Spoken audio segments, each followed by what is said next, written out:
All right. Hello, everyone. Welcome. What's happening? I just want to see something real quick here. Make sure we're on. There we are. All right. Okay, so we have Little Lone Prepper. Hello. And we have OVP OVP in the house. and ADRVT. Hello. Dan H. What's happening, Dan? Dan H just came in. Oh, 5x5. You're our first 5x5. Thank you. JD Prepping. Hello. So this is our first official live stream that we're doing. Interview. And with the one and only Chance Paladin, author of Bunker Basics. And so we just want to take this opportunity for this next 45 minutes to an hour and just talk about his book. So say hi, Chance. Hi. Hello. Say hi to everybody. I want everyone in the chat to behave. This is the first one, so behave yourselves. Yes.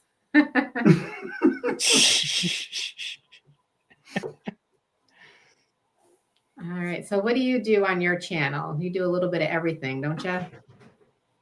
Yeah. It's a lot of mindset stuff these days, just trying to help people think through problems. Yeah.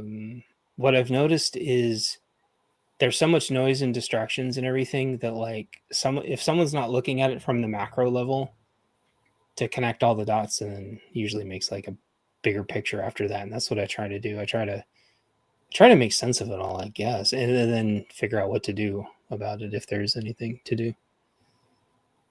So when was it that you decided to actually write a book about prepping? Well, I had a fiction series for a long time, and that was kind of like all of the prepping stuff, but it was like kind of coded in there, and a lot of like my dreams and concerns and everything. And then people kept saying they were tired of fiction and wanted nonfiction. And so I thought, well, why don't I just, instead of hiding it all in these other books, just literally write it down properly and clear and basic so people could actually, disseminate it all without going through the whole fictional series. And then it just landed. Like everyone loved it. So to digress, what got you into prepping? What was that moment where you decided, hey, wait a minute, I'm not ready for anything?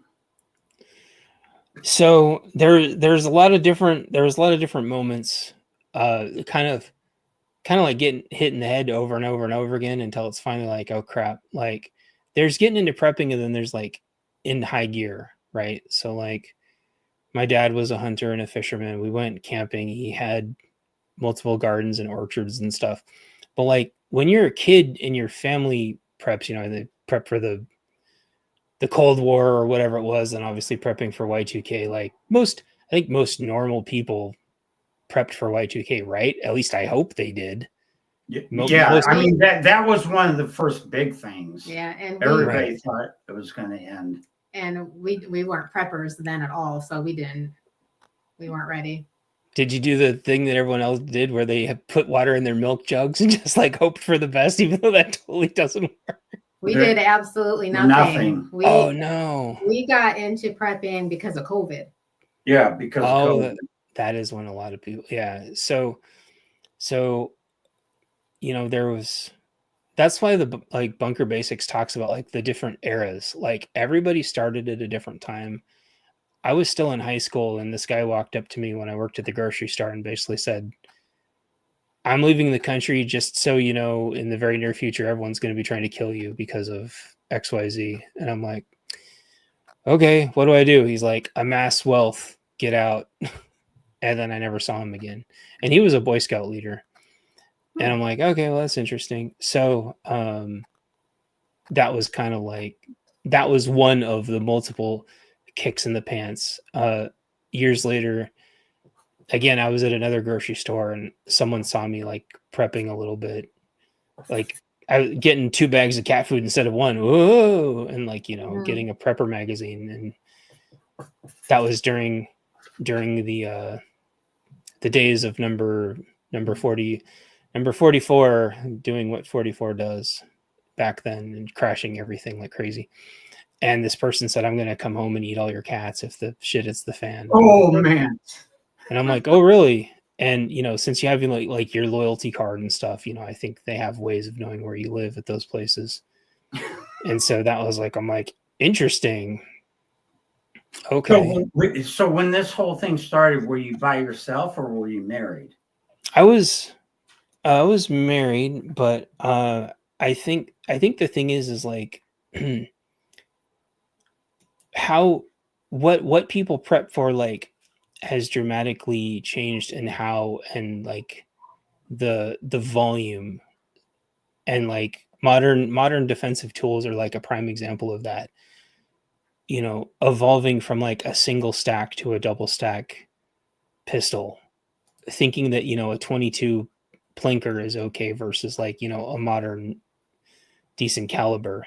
And so, Or a shotgun. right, or a shotgun, and then a pump versus like a semi-auto, Right. gas rent. So we were at the beginnings of that, and by no means prepared. And then I think when the riots, those massive amounts of like race bait riots, so then obviously the anti-orange man stuff started happening. It's like, oh, single stacks not enough. These mobs are huge. And so I think that was like the next. So it was kind of like stages. It wasn't the whole thing all at once. Yeah. It was stages, it's from one canned step food at a to dry time. food. It's like 1, 2, 3, and then it's just like we don't want it. When's 10 gonna happen? Yeah, because it's even the same thing with ammo. It's like, oh, I bought a box of 50 rounds, and then you're like, why is that guy buying them in cases? What does that guy know that I don't know? What you buy ammo in cases of 1,000? And then now, and on the news, they're like, he had 2,000 rounds, that extremist sacco. And you're like, 2,000 rounds? Like, that is. Yeah, you could go through that in a week just practicing. It's a Saturday. Yeah. And hours. So it was that gradual, like single stack to double stack, 22 to 9 mil. But when it came to prepping, was your guys' idea, was it food first or was it protection? I think that kind of decision didn't happen because way back when, you used to be able to get like police trade-ins for nothing. And there also used to be, well, you can still move stuff around family members, but it wasn't unheard of for, a family member to get 5 pumps and hand one out to every family member. Right. So, but the shotgun thing and like learning how to run a shotgun, I don't know. That's tough. Like, I think I was always used to just having extra food. I think that's just been an inherent thing forever. I think I grew up with extra food. We didn't go to the grocery store, but once every like week or 2 or 3, And so I think we already had food. We always had food. And every time we felt squirrely about the news, we would just go get more. And so I think security was the priority, not the food. Right. Well, for us, when it did happen, like Karen was saying, it happened during COVID. And for me, growing up, I mean, I grew up on Section 8. I grew up on welfare, food stamps, all that stuff. So we had food all the time. Yes. Yep. And very similar to us. We were on food. That's just the way it is. Like you guys were talking about SNAP cards and all that. Yes. Back then, we didn't have SNAP cards. We had actual paper food stamps. Oh my gosh. Yeah. $5 purple dollar bills, 20 brown dollar bills. I mean, it's crazy. I still have a $1 food stamp bill in my wallet that I've kept for years. Is that worth more than actual money now? It might be. So one of the interesting, folded up and everything, but put it on the wall. Yeah. But growing up, we always had food because we had our supply from the government. It wasn't from us. So the government gave us a certain amount of food stamps every month to get our food. But we depended on that every month. So if the government decided to stop giving it to us, we would have no food because nobody was working. Yeah, so we were in a very, very during the reign of Mr. 44, we were very much in that same situation. Luckily, and this may have been the same in your case too, like a lot of people now aren't going to understand this. Food did not used to cost how much it costs now. Food stamps and food cards, if you went to the secondhand places, you could get 2 or 3 times. You could get a month's worth of food for like a couple days worth of food. Now you could get $400 to $600 worth of food for like maybe $100. So on like a food card, you could get several months worth of food on every food card until your pantry was just busting. And then if there was ever a system hiccup, which there was, you weren't out being a starving psycho with everybody else. Right. So I bet it was the same for you. You could probably stretch that pretty far. And it also taught you how to be conservative. Well, the thing is, it was I don't know how to say it. It was the norm. We always had enough food. We never worried about running out of food. So, but this was during the 80s and the early 90s and things like that. But then, like you were talking about, then the Y2K, then 9/11 happened, and then COVID happened, which was even worse because the whole world shut down overnight. And the first thing that people bought was toilet paper. And then toilet paper just ran off the shelves, and we're like, what's going on? I'll tell you why that happened. They told everyone they were going to be locked in the house and they wouldn't be able to leave. And then I think that was one of those rare moments in time where everyone realized, albeit very temporarily, that things are very likely much worse than they're telling us. And we need to prepare because and it's too late. And you see exactly what they always do when it's too late. They overcorrect.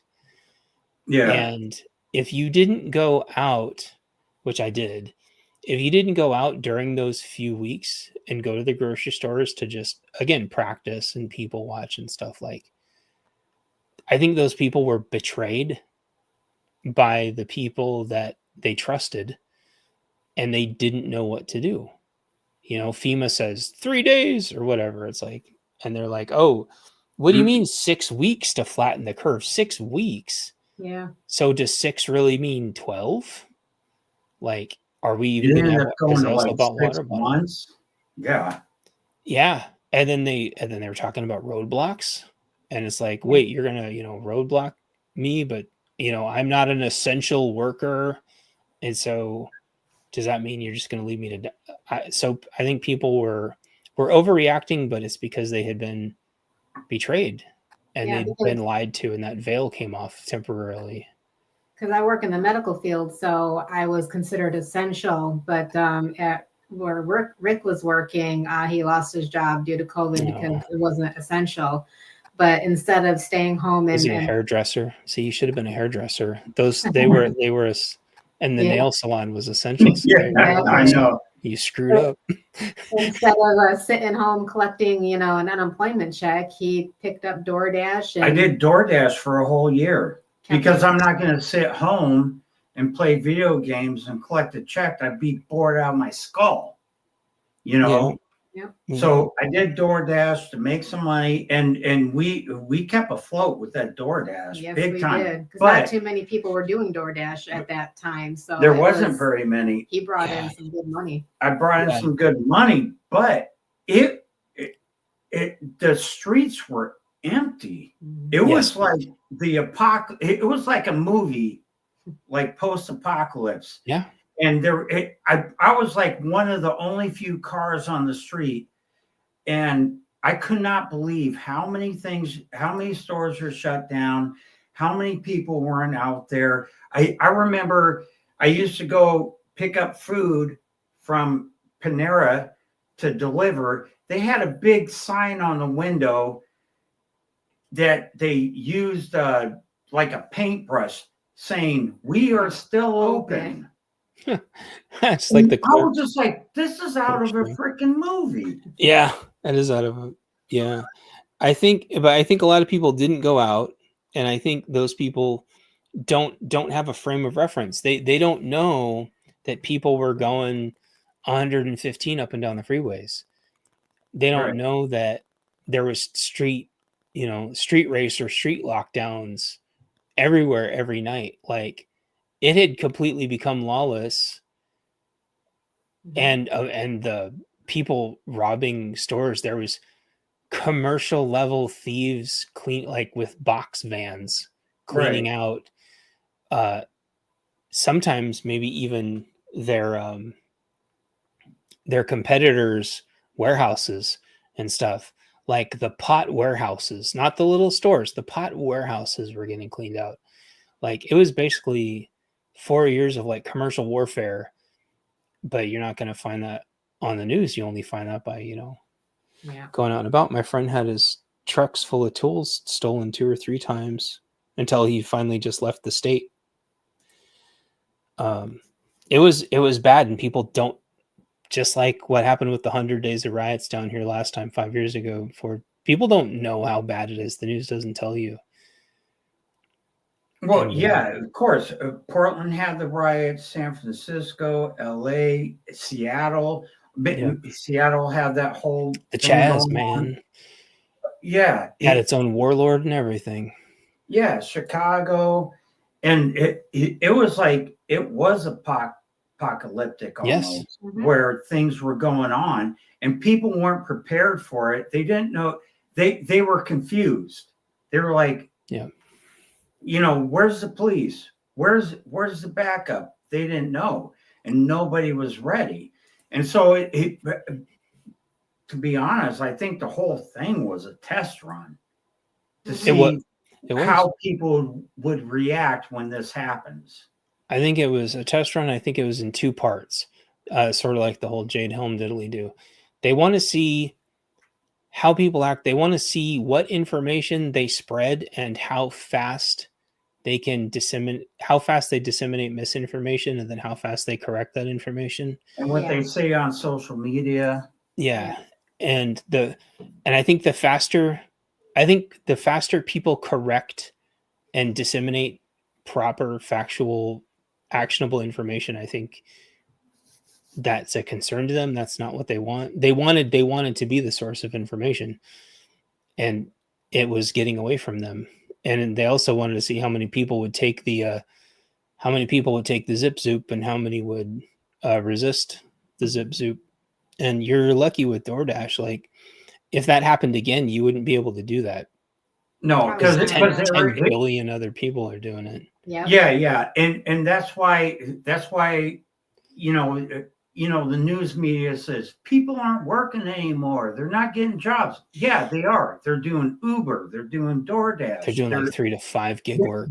They got gig working jobs. Yeah. Everybody's doing it. That's why nobody's working in factories. That's why nobody's working at regular jobs in hospitals or being nurses or doctors, because they're getting a gig.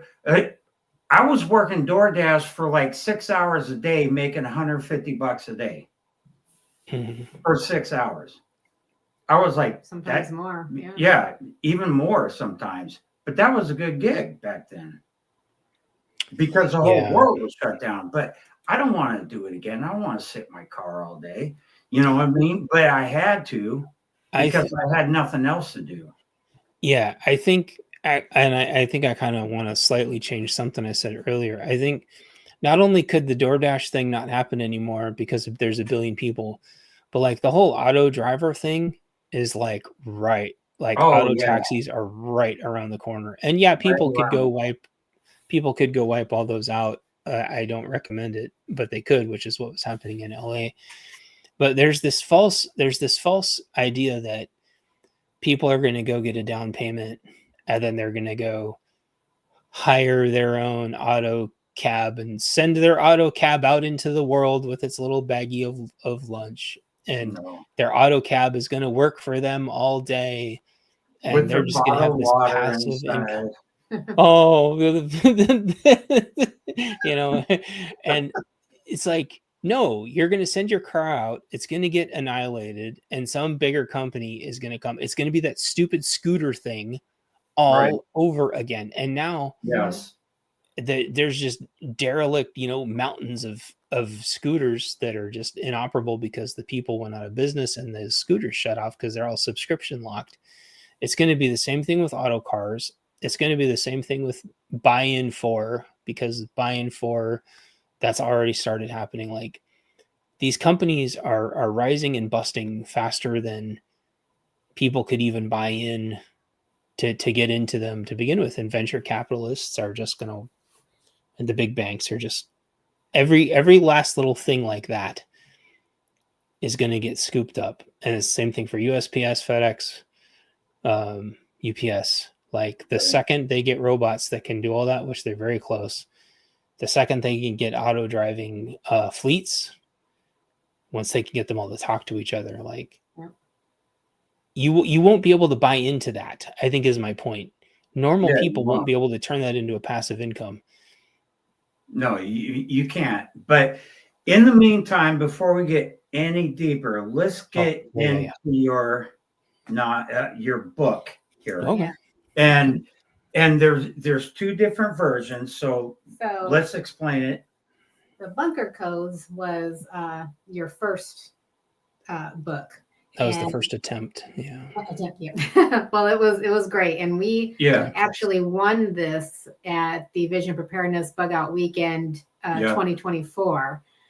He pulled our ticket number, and he's like, "You won the Bunker Codes." So we were so excited, and it's like when you think about bunkers, we always imagine like this huge underground bunker. But for most of the world and for us, your bunker is wherever you keep your preps, such as the basement in your house, a spare room, a storage unit, a panic room. Yeah, wherever. Yeah. And basically, for most of us, it's the garage, I think. Yeah, the garage. Yeah, of course. Yeah. I mean, unless you can afford to do something with Atlas and build something underground. That's going to be Vision's next giveaway is going to be an Atlas shelter, I think. But we liked how you opened up, like in your opening chapter, you begin with this scenario of if you stumbled upon a fully loaded bunker, with everything that you needed, would you know how to use everything to survive? And we love that you basically made the reader the main character to get them thinking about where they're at right now, what they need to do, and how they would react to different situations. And you cover all sorts of subjects such as first aid, fire starting, gardening, foraging, and how not to trust the plant apps. Oh, golly. Yes. Yeah. How to look for potential danger. You include recipes, mindset, how to take care of your gear, medical and dental. Yes. And just dealing with people with all sorts of different personalities. So, and I gotta bring this one up because this helped me out a lot this past weekend. I had never heard of Technu until I read your book. Hey, there it is. Yep. And I've never had poison ivy or poison oak, But you said it does help with bug bites. And let me tell you, we went camping this past weekend and we got bit up alive by mosquitoes, horse flies, whatever. And this stuff worked amazing. And I think everybody should have this. Yeah. Because it helped so much. Yeah, I forgot if I put in the story about that, but basically my friend's like, go on this hike. There's no poison ivy there. And that should just be your immediate indicator. Like, oh, there's gonna be and it soaked into my clothes. Oh. And the oil soaked into my clothes, and man, it spreads. It spreads like a virus. Mm-hmm. And anyway. But yeah, this just really helped with the inflammation and the itching, and it was great. All right, so then we purchased your revised version. We purchased that off Amazon. Of the Bunker Basics. So we definitely encourage everybody to go and purchase Bunker Basics, just for the simple fact that this is a great if you're just starting out and you don't know where to start. Yes. Like I said, Chance covers a whole bunch of different topics, and it's also good, for seasoned preppers as well, because it's just a good reminder, because sometimes if you're a seasoned prepper, you can get lazy. And so there's definitely a lot of gold nuggets that you can pull from this book. Definitely. So we're so glad that you wrote it. You put yourself out there and you wrote this to help people like us. I mean, I wish we would have known about this when we first started 5 years ago. It would have helped us immensely. I wish I had too. I wish I'd had the book 5 years ago. Because then I wouldn't be making. Yeah. Thank you. Yeah, thank you for all the kind words. I think it comes from like the one mistake that people make is they don't actually go out there and try. Right. You have to. That's the mistake all these books make. All those giant, medical books. It's like you're never going to read that. B, like you're not clamping someone together. Like you have to try. You have to go to real medical classes. Yeah. And that's what Hudson Valley, that's what Vision, that's what they'll all say. Like you have to go to real medical classes, or those books are just that's why they encourage people in their own areas, start a bug out weekend, host medical classes and things like that. Learn CPR. I mean, learn dental. Yeah. It's just helpful, and you're around like-minded people, and it doesn't matter. Like, some people might shy out and be like, oh, I'm going to make a mistake. Well, that's why you're there. You're going to make mistakes and you're going to learn from that.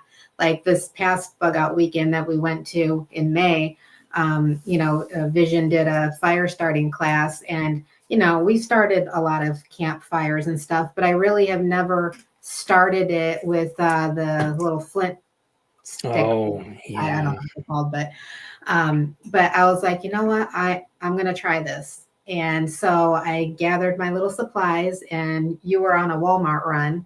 And so I started, trying to start the fire in it, and I wasn't even getting a spark. And it was like a knife. I should have brought it with me. I left it in the car, but it was a knife, and it had, the little flint thing attached to it. And and it has like the sheath cover. And so I'm trying and I'm not getting anything. And I'm like, what the heck, So all of a sudden, Rural 2IC and Ghost Lincoln and Dan H came over to see what I was doing. They're like, oh, you're trying to start a fire? And I'm like, yeah, but I'm like, this stupid thing, it won't even, give me a spark. And they immediately knew what I was doing wrong. And on the sheath, to me, it looked like the magnesium strip, so I'm striking that. And I think it was Rural 2IC. He's like, that's actually the knife sharpener. Oh. And so I was like, oh, I'm like, well, that explains it. And so then like Ghost and all them, they were just like, you have to actually use the back of the knife. And, and as soon as they showed me that, I was getting sparks and I was all happy. And eventually, after about 100 million strikes, I lit the fire. And that's how you learn. Yeah. So, and they were very encouraging. They didn't like laugh at me. They weren't like, oh my God, you're so stupid. I mean, they were just as excited as I was when I was trying to learn how to start the fire. They were right there rooting for me. They were, because that's how they learn too. Yeah. So yeah, I have an interesting flint and steel and ferro rod and stuff story. So I was in search and rescue for a year because again I wanted to learn this stuff firsthand. And one of the things to join officially to kind of like move up the little stages was to start a fire, with like flint and steel, ferro rod, whatever, and magnesium and they didn't, everyone there was all thought that they were like Billy badasses or whatever. And it's like, well, okay, now's your time.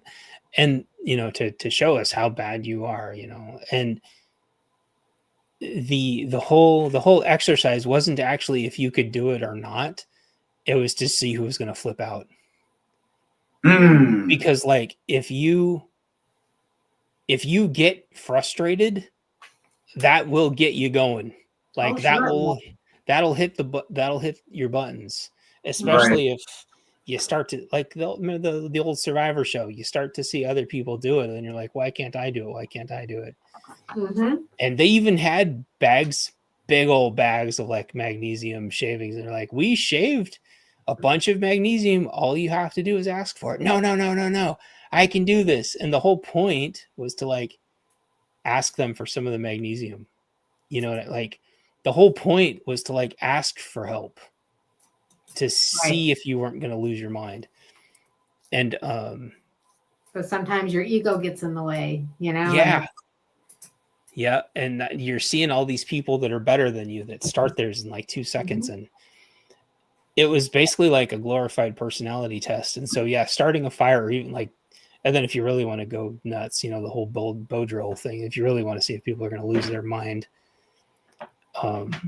So yeah, that's my story. Yeah. And Bic lighters, of course. Bic lighters are your first choice. But I wanted to try it the hard way. Yeah. Just to see if I could do it. Just the hard way.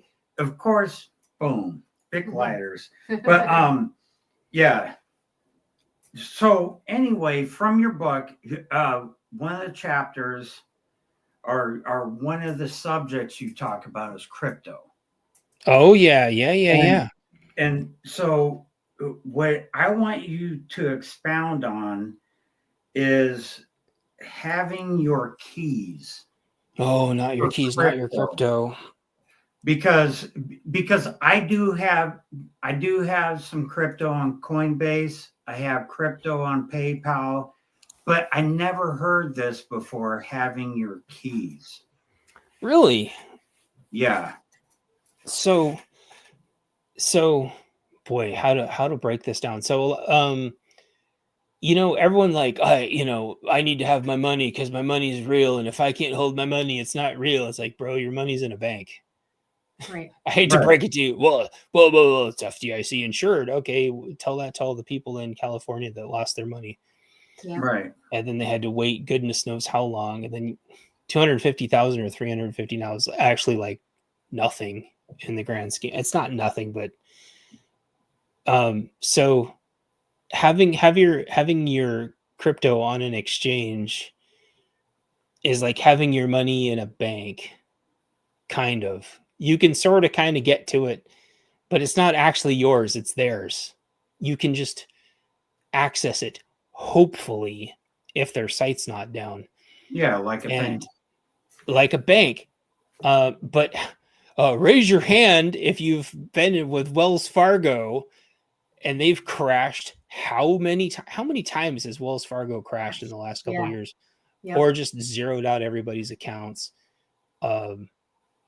They're the big one. I think it's happened to. I can't remember what the other one was, but like, man, my dad, when I was a kid, don't ever bank at Wells Fargo. So on the crypto side, how many times has Coinbase gone down? How many times has Robinhood gone down? Robinhood's flat out gotten dragged to Congress before.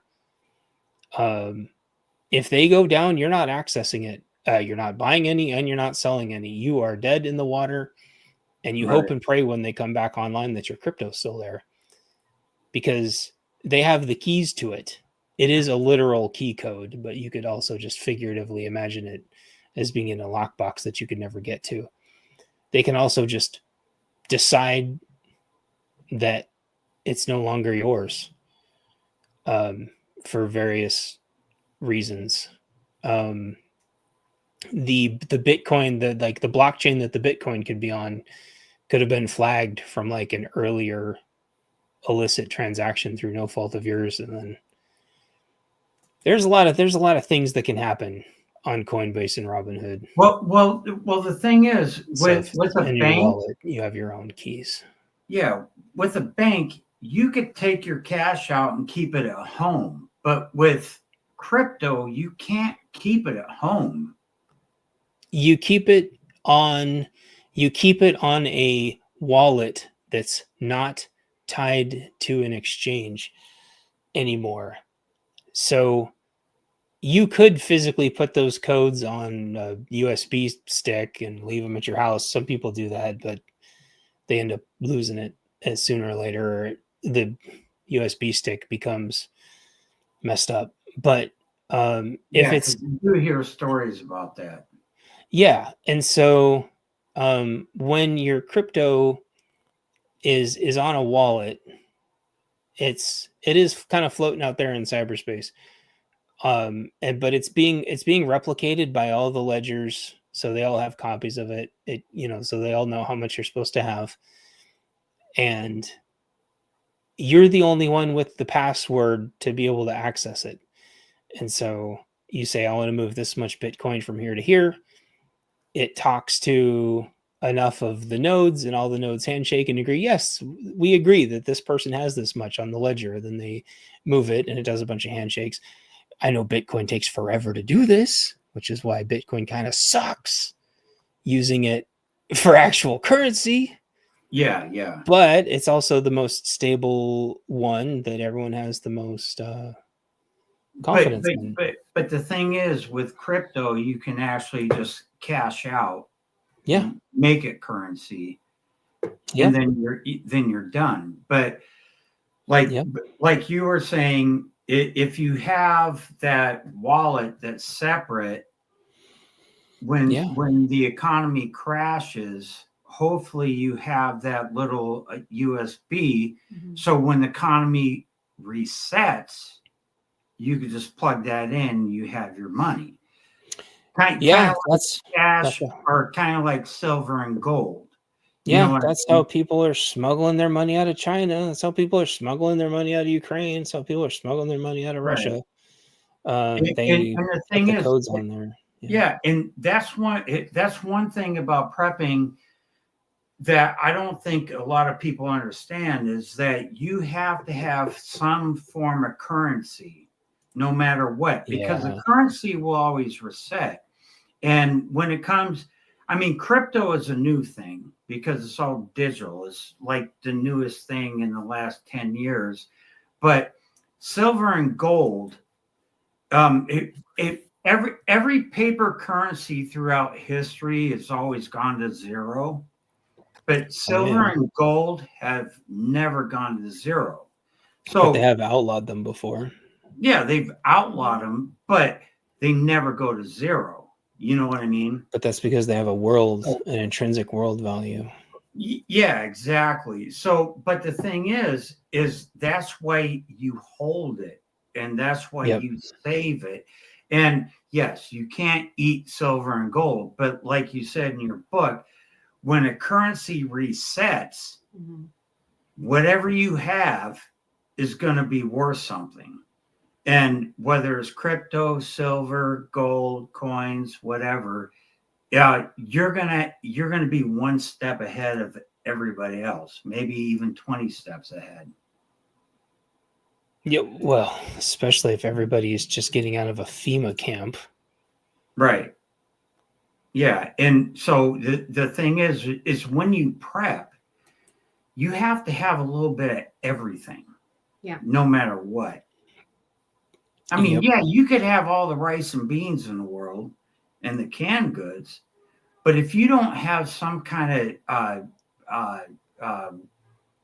form of wealth, you know what I mean? Some form of currency or precious metals, then when the currency does reset, nobody's going to want your rice or your beans because now everything's on currency and they're just buying their own rice and beans. Yeah, if there's there's a couple things. If there's a universal basic income and a common digital currency, which by the way, you guys aren't gonna, all in the chat aren't going to have an option. It's going to be either you won't be able to transact without it, which means unless you can grow your own rice and beans, eventually you're going to run out. They know how to force everybody into this. Of course, it's not going to be optional. You're all going to be outlaws and labeled extremists and all that. So it's cute to say all the gold things and this and that, and crypto's creepy and this and that. It is, all of that is completely irrelevant. They have systems in place, just like they did with taking the ARM zippy zoopy. They know the buttons to push. They know how to threaten people. And you're absolutely right. Like rice and beans will have inherently like no value. Having a cow might, but here's the problem with cows. I can't remember if it was you all or someone else. Like there's like 5th gen warfare, like, or 4th gen war on our agriculture system. There's already like some kind of new tick that is like taking over the US that's like wiping cows out. Like nothing stops them from wiping out our cows and chickens. Right. Unfortunately, I hate to say that, because also I think half the time I think the bird flu has just been an excuse for some anti-bird atrocities. But same thing with the pigs and the cows.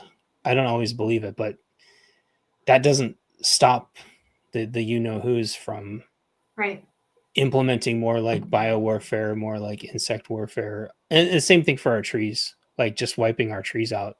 They could just introduce some bug. And so... And everything that is supposed to happen, it's all by design. Yeah. I mean, it's like CV farmer, the Bible says it's coming. Yeah. I mean, we've already been prepped from God. Yeah. And I think above all else, that's the one thing that they want to take from us that they can't, is if you're not ready to give up everything and lose everything, you're not really ready. There's so many people that made the excuse for taking the zip zoop, and it's like, you're not really ready. You just eventually gamed enough excuses in your mind to work yourself up to just taking the knee. Like, you have to be ready to lose everything. But in the meantime, not only are you freeing yourself, but you're essentially becoming ungovernable. But I mean that in like the good way, not the knock on my door way. Ungovernable. Yeah. And like the other side, by the way, the other side has already done this. They did this ages ago. This is why they riot. This is why they protest. It's why they set up Chaz zones and do every single illegal thing. They traffic people left and right with total impunity of all ages. They get away with everything because they became ungovernable a long time ago.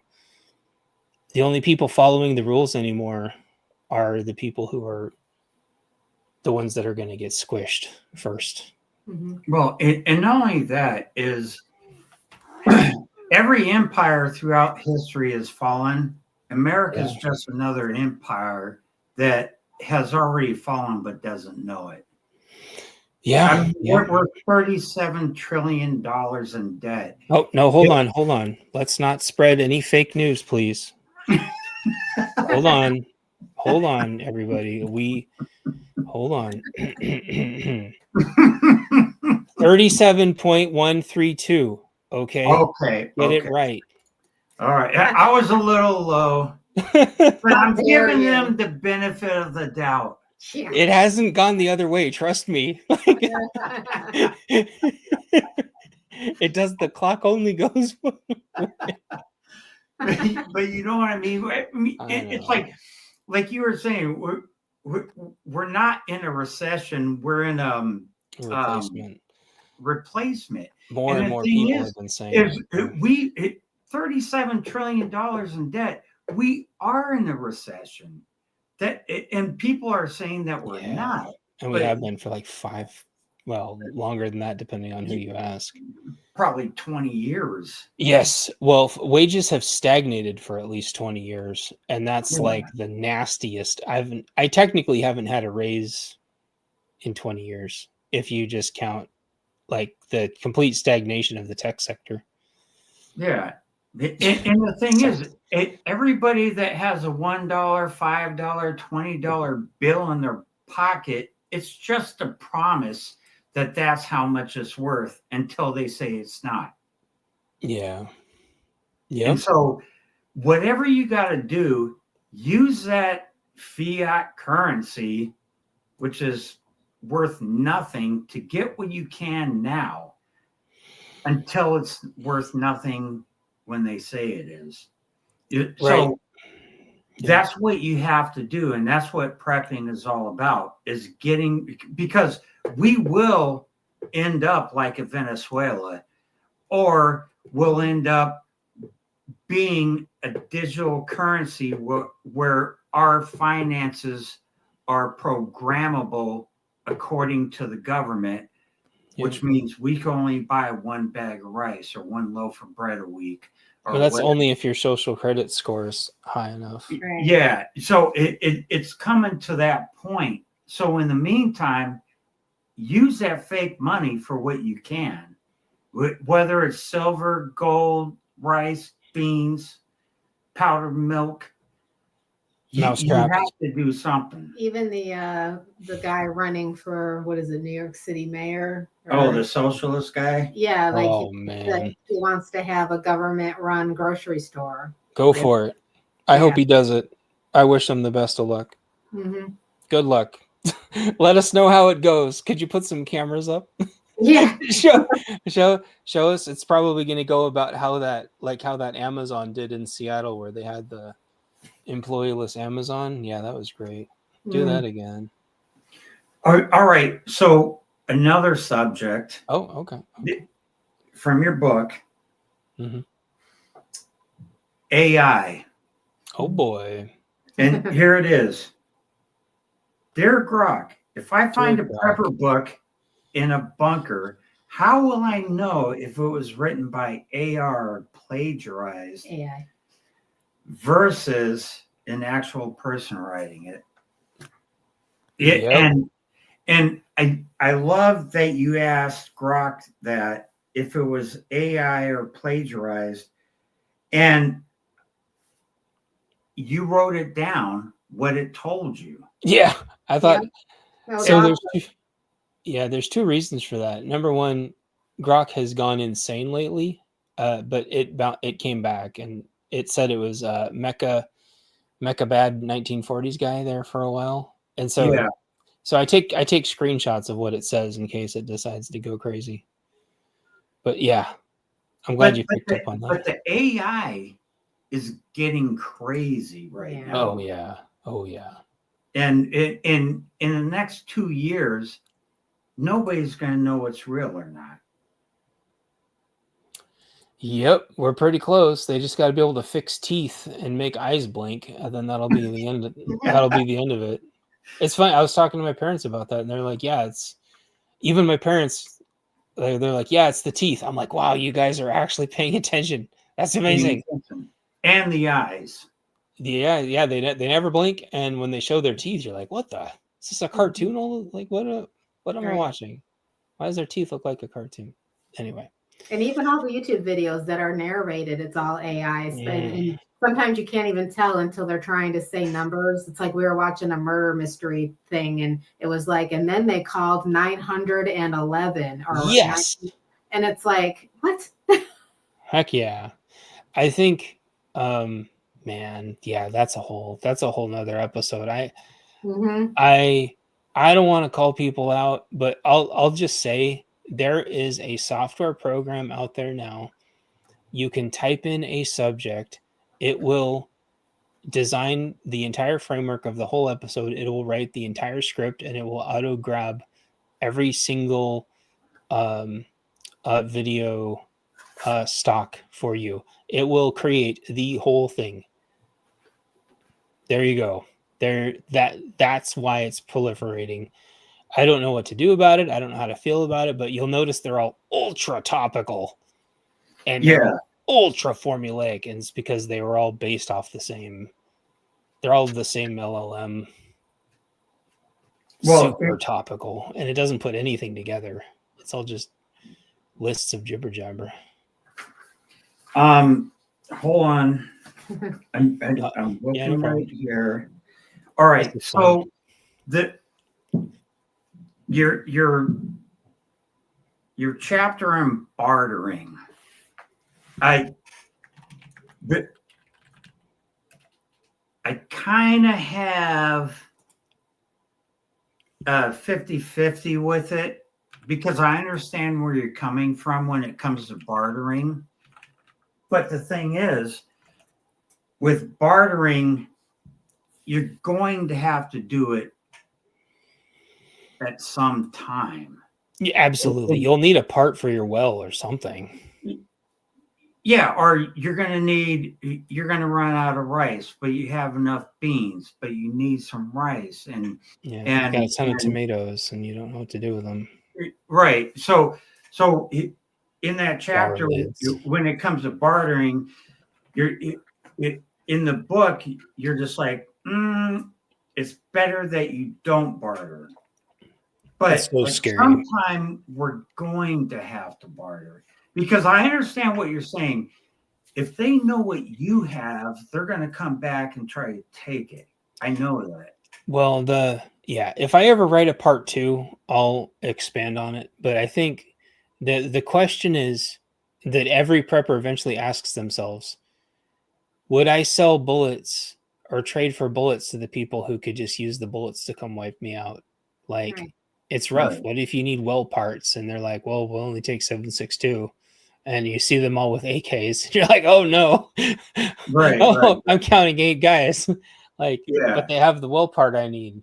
I think I would end up writing chapters and chapters and chapters on it, and that's why the first book was very topical. Like, if you're going to tell a newbie, just tell them to don't do it. Like, it's way easier to just tell a newbie to not do it than it is to try to explain, okay, you need to have counter intel teams. You need to have people ready to hit their base in case they hit your base. You can base trade. Do you need to take some of their people hostage, give their people back after you've done it? Like, intel and counter intel and drones and setting up the op and having it in a neutral place, and then being able to caravan back safely, leaving your base and still having enough security at your base. It's just anxiety incarnate. The more you know, just the dread is just consuming of how insane it is.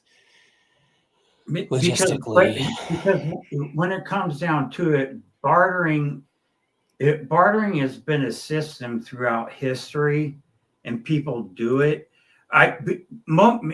Throughout history, it hasn't been in a shift situation. It's always been in like a community type neighborhood, whatever you want to call it, a village situation where people trade things for other things. I understand during a shift situation, SHFT or whatever you want to call it, bartering could be dangerous, but sometimes it has to happen because you just run out of things. And some people have more than other people that you need. So it's like one of those things where, you do have to judge it and you have to be careful, but it does have to happen. It does. There's controlled ways. It depends on how bad the shift is. Like, just think about like the fur trader times. There was like fur trader outposts. Like if you have a middleman that's like way more protected, and they somehow they protect your anonymity, and they protect the other person's anonymity, but the people can just wait there and see you bringing it. Like, trading post is way better than bartering, but they're still going to see you come and leave. You're still going to need to see them come and leave. You're going to need to see where they go back to. Are they nomads? Are they posted up in the mine? Like, you can't take this stuff for granted because everybody else is going to be doing it. Otherwise, you're just going to be the gold miner guy that gets conked out and all of his gold stolen before he can get it back.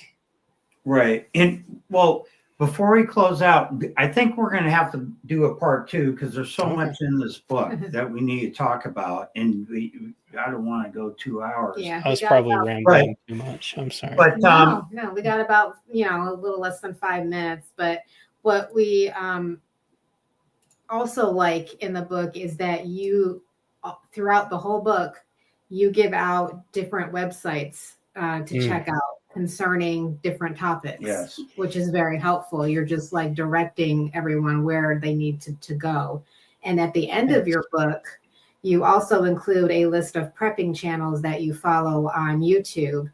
And we noticed that you included in the new book, Bunker Basics, Hudson Valley Prepping and Survival, The Livingston Man, and Vision Preparedness. And that's a lot of knowledge right there. Those are 3 very good channels. But yeah, I mean, anybody Livingston Man, go ahead and purchase the Bunker Basics on Amazon. It's a great book, a great read, and it'll help you immensely in just to direct you on where to start. Yeah, and it's good for newbies and seasoned preppers, just to get them back on the basics again, because that's what it's about, the basics. So before we close out, do you have anything you want to add, Chance? I think, yeah, absolutely. That kind of pinged like a memory. So me and my friend were talking about this last night, and it kind of revolves around the AI and stuff too. Like, these books and the AI, they all skip over the basics. Like a video game, they'll forget to tell you to hit the start button. From prepping, they'll forget.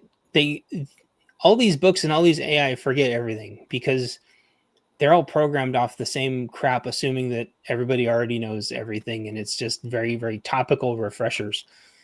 It's not until you actually try it yourself. Like, I don't know. I keep remembering things, and I don't even know if I have them in there, but like getting the wax coating off, potentially off your rod and steel is something that a lot of people don't know. And there's a wax coating on there, and they're sitting there shaving it over and over and over and over, and there's a coating on it that won't come off.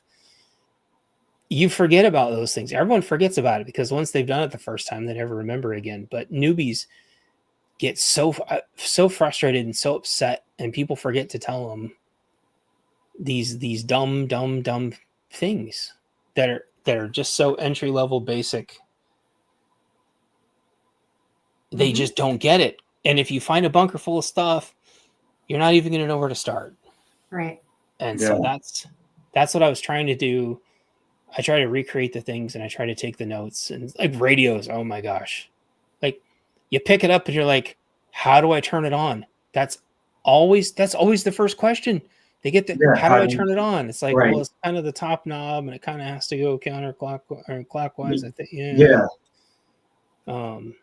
I don't know if I like include all that, but like that's kind of, I try to. That's like the examples of like, turn it on. This is the frequency button. This is what frequency means. Because those are the questions that real people ask. You hand them a radio. That's the first thing. You hand them a pistol. That's the first thing. Well, is it loaded? Oh, you mean you don't know how to check and see if a pistol's loaded? Right. Okay, I thought you shot before. Like, they don't even know where the safety is. Yeah. Or anything. And they go, is it a Glock? And you're like, okay, give me that back. Like, you're a liar or a felon or something. Like, you see, but that's what happens. They talk this. We weren't even weapons people. I mean, we didn't own anything until after COVID hit and stuff. And then we started, getting into. We had to learn everything about weapons. Yeah. Yeah. But thank God we do. I mean, we're not John Wick or anything, even though he's wearing the shirt, Yeah. but That's okay. I think everyone has to start somewhere. And the thing is not being scared. Like Right. running a shotgun for the first time is ultra daunting. Shotguns are just like a big black box. When And like when there's I a first, pump and the shell somehow teleports from the Oh my bottom to God. the top. Like how does this one has the safety switch and this one has a safety post, and then they just give it back to you. They're like, never mind. Give me an not AR. only that, when I the first time I shot a shotgun, I was terrified. Oh yeah. I was shaking. I was like, "You got It's to a be cannon. kidding me." his hands were sweating. The guy that was teaching us, he was just like, "Do you have any grippy gloves?" I mean, my hands are sweating. Oh, man. Then they hand me the gun, and I'm like ready to go. I'm like, "Yay!" And he was so like, nervous for me. He almost didn't want me to, shoot it. And I had fun. Yeah. But now it's But it's all about training. It's all about reading. It's all about preparing and things like that. and doing it before things get Yeah. bad. And even when things do get bad, we're still going to be learning during those situations. Yeah. And it's like we're saying, it could be different yard to yard. It could be different town to town. Mm-hmm. The collapse could be different from town to town. You could have a mudslide, they could be fine. They could have a fire, you could be fine. Like that's it. You could live in a little town village and everybody gets together along and feed each other, or you could live in the city where everybody's shooting each other. You never know. Yeah. Human beings can only handle so many relationships. In the city, it's way overtaxed, and I think it makes everyone easier to dehumanize everybody else. And this place are just going to be death camps. Honestly, like people will band together, but what I've noticed, it's going on in Portland right now. The violence drives people first towards to conservatism, and if we're squared away and leveled and balanced and not psychopaths, if we know loosely what we're doing, we attract people who need help naturally because the other side's trying to kill them. Yeah. And you got to be ready to lead your little group to safety, and the big guy upstairs is going to put you where you need to be to do the things you need to do, and you need to be ready. Hi, Grit. Grit and grace. All right. Well, Chance, it's been a pleasure speaking with you. Absolutely. And we're going to do it again. We don't want to keep you long. And thank you for everybody in the chat for sticking with us for this hour. It's been fun. We all learned something. Definitely. Yep. So thank you guys for joining us. And it's a great book. Purchase it on Amazon. It's called Bunker Basics by Chance Paladin. So we will see you guys shortly. Everybody have a great night. And peace out. Peace out.